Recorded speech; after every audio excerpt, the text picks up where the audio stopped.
আমাদের সিদ্ধরসিক প্রভু রয়েছেন পিছনে, উনি বলছেন এটা হচ্ছে মহিষাসুরের রাজ্য। আরও বেশ কিছু ভক্তবৃন্দ যুক্ত হয়েছেন। এদিকে রয়েছে আমাদের জুয়েল বিশ্বাস প্রভু। প্রভুর দীক্ষার নাম কী যেন? জীবেশ্বর গৌরহরি দাস। তো প্রভু এসছেন কয়েকদিন হয়েছে। তো আমরা গাড়ি বুক করেছি ওলাতে। এটা এক্সেল গাড়ি নিয়েছি আমরা, যেহেতু 5 জন মেম্বার রয়েছি আমাদের টোটাল। পিছনে 4 জন রয়েছে আমরা, সামনে একজন রয়েছে আমাদের সদস্য। 5 জন মেম্বারের জন্য আমরা এক্সেল গাড়ি নিয়েছি। আমাদের থেকে চার্জ দেখিয়েছে 240 মতো, 240 টাকার মতো। তো আমরা জুয়েল প্রভুর সাথে একটু কথা বলবো বেঙ্গালুরু ভ্রমণে ওনার অভিজ্ঞতা কেমন এবং উনি কী জন্য এসছেন। ওনার সাথে আসলে আমার দেখা হয়েছে শেষাদ্রিপুরম টেম্পলে, যদিও বা আসার আগেও কলকাতা থাকা অবস্থায় ওনার সাথে 2-1বার কথা হয়েছিল আমার। বেঙ্গালুরু ভ্রমণের ওনার অভিজ্ঞতা সম্পর্কে আমরা একটু জানতে চাইব। প্রভু হরে কৃষ্ণ। হরে কৃষ্ণ। কেমন আছেন প্রভু? ভালো আছি প্রভু। মূলত বেঙ্গালুরে কি উদ্দেশ্যে আপনার আগমন? ভগ্নিপতির চিকিৎসার জন্য আমার আসলে এখানে আগমন। পিছনে যিনি, হ্যাঁ উনি আমার ভগ্নিপতি। আচ্ছা, ওনার নাম কি? প্রভুর নাম বিপ্লব দত্ত। আচ্ছা, এই বিপ্লব দত্ত প্রভুই মূলত ট্রিটমেন্টের জন্য এখানে এসেছেন। তো ওনাকে নিয়ে হসপিটালে আপনারা ট্রিটমেন্টের জন্য? নারায়ণা দেবী শেঠির হসপিটাল। আচ্ছা, যেটা দেবী শেঠির হসপিটাল রয়েছে, নারায়ণ হসপিটাল, সেখানে আপনারা ট্রিটমেন্টের জন্য এসেছেন।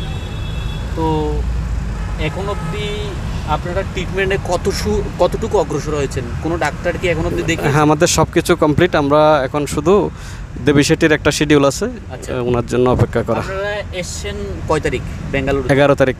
11 তারিখ এসছেন। এর মধ্যে জুনিয়র ডাক্তাররা, কনসালটেন্ট যারা আছেন এনারা দেখেছেন এবং পরবর্তী আপনাদেরকে সরাসরি দেবী শেঠির শিডিউল সেটা আপনারা পেয়েছেন ফাইনালি। কত তারিখ সেটা? আগামী শুক্রবার 20 তারিখ।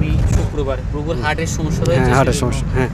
বেঙ্গালুরুর অভিজ্ঞতা কেমন? আপনার ট্রিটমেন্ট গোছানো বেঙ্গালুর চিকিৎসা ব্যবস্থা সম্পর্কে যদি একটু আপনার অভিজ্ঞতা শেয়ার করেন। চিকিৎসা ব্যবস্থা আসলে একটা রোগী যখন মেডিকেলে যায় তখন যে জিনিসটা হয়, নার্সরা কিংবা আয়ারা কিংবা ডাক্তাররাও একজন রোগীর সাথে যে ব্যবহারটা বাংলাদেশে করে, আচ্ছা, এখানে এসে নারায়ণাতে এই অভিজ্ঞতাটা হলো সবাই খুব সাহায্যপরায়ণ এবং এটা দেখেও রোগী মনে হয় অধিকাংশ পরিমাণ ভালো হয়ে যায়।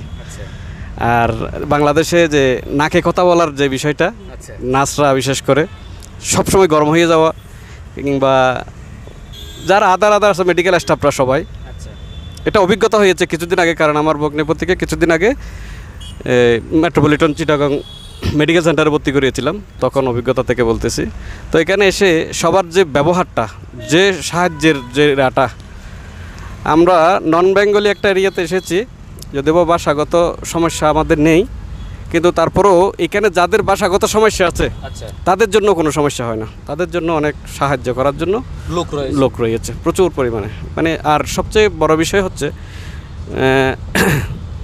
সেম দুবাই যে এরকম গোছানো একটা সিটি, দুবাইয়ের মতন আর একটা গোছানো সিটি হচ্ছে ব্যাঙ্গালোর সিটি। যদিও বা সাউথ ইন্ডিয়ানরা তো দুবাইটাকে চালায়, তো এখান থেকে এগুলোর অভিজ্ঞতাগুলো নিয়েই আমার মনে হচ্ছে দুবাইটাকে সাজানো হয়েছে। এটাই হচ্ছে আমার অনুভূতি।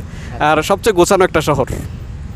এটাই চিকিৎসা ব্যবস্থা নিয়ে আপনার একটা যে অভিজ্ঞতা, খুব পজিটিভ একটা থিঙ্কিং আপনার হয়েছে এবং খুব ভালো সেবা এবং সার্ভিস। এবং বাংলাদেশের যে বিষয়টা হয়, ডাক্তাররা ওইভাবে বলে এটা করতে হবে, এটা করতে হবে, এটা করতে হবে। ডাক্তাররা মানে একজন পাবলিককে খুব ভয় লাগাই দিয়ে দেয় বাংলাদেশে, যেটা এখানে হয় না। এখানে ডাক্তাররা খুব স্বাভাবিকভাবে কথা বলে, যেমন ঘরের মানুষের সাথে যেভাবে কথা বলে ঠিক সেইভাবেই কথা বলে। মানে পেশেন্টকে যথেষ্ট সময় দিয়ে তারা তার রোগ নির্ণয়ের জন্য তারা চিন্তা করেন এবং সেভাবে সার্ভিসগুলো, সেবাগুলো, পরিষেবাগুলো দেওয়ার চেষ্টা করেন। ধন্যবাদ। তো আমরা আপনাকেও ধন্যবাদ।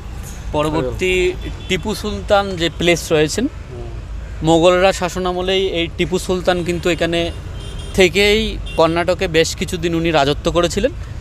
সেই টিপু সুলতান প্লেসের উদ্দেশ্যে আমরা রওনা দিয়েছি। শুধু গৌরভক্তমণ্ডলী আপনারা সাথে থাকবেন, পরবর্তী দর্শনীয় স্থানগুলো আপনাদের সাথে শেয়ার করার চেষ্টা করব। হরে কৃষ্ণ।